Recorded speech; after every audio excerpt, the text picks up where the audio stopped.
People, Deluded, I'm back again. A quick one. Now, you lot know FIFA is a corrupt organisation and has a number of corrupted people within it. And if you was to look at it from a nation-by-nation business, there's corrupt people in the West. But like in society and certain, I don't want to talk about presidential stuff, we all know football mirrors society. And a lot of third world countries, when certain individuals within there are put money in their hands, there's a lot of corruption that goes on. It's widespread. So it doesn't matter if it's first or third world.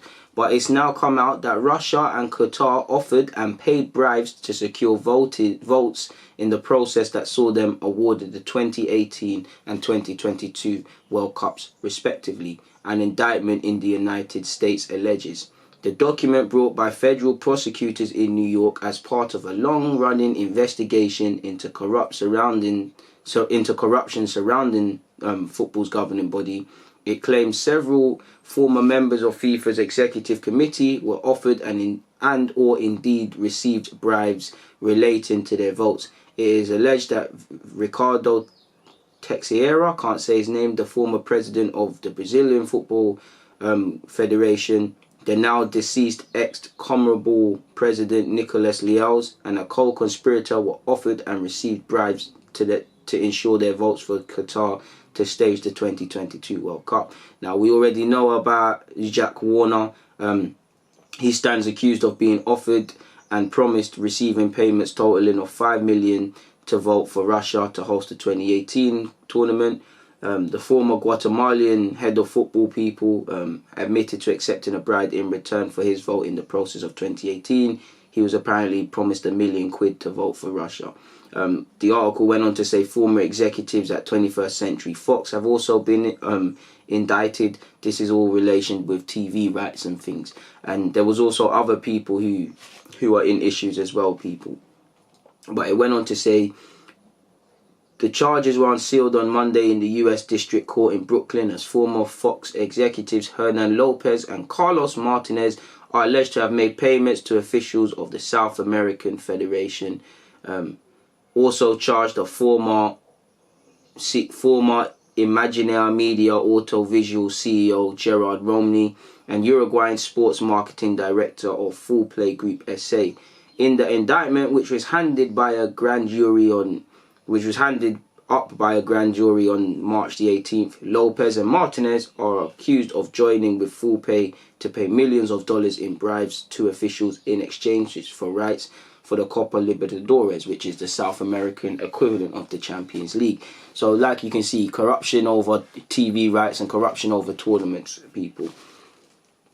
So yeah, it went on to say it sounds like watching a Netflix Narcos sort of thing, people. The charges that are being brought to people at numerous levels: wire fraud, money laundering, racketeering and bribery and the rest of it, people. So we'll have to see what happens in that regards, people. It's going to be a tricky one, and if you have been doing wrong, you deserve to face justice. If you have nothing to hide and you've acted with integrity, then this is just merely a cloud, people, sort of thing. Away from that though, I believe the Daily Mail has spoken about and actually done a detailed thing in relation to, with the coronavirus, how much clubs stand to lose in the Premier League.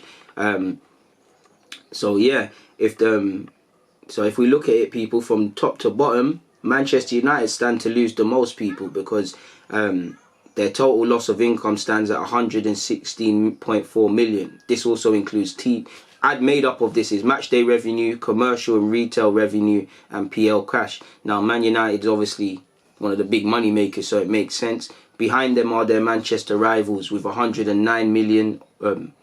Is Man City. Liverpool will lose 102 million. Chelsea will lose 91. Spurs will lose 83.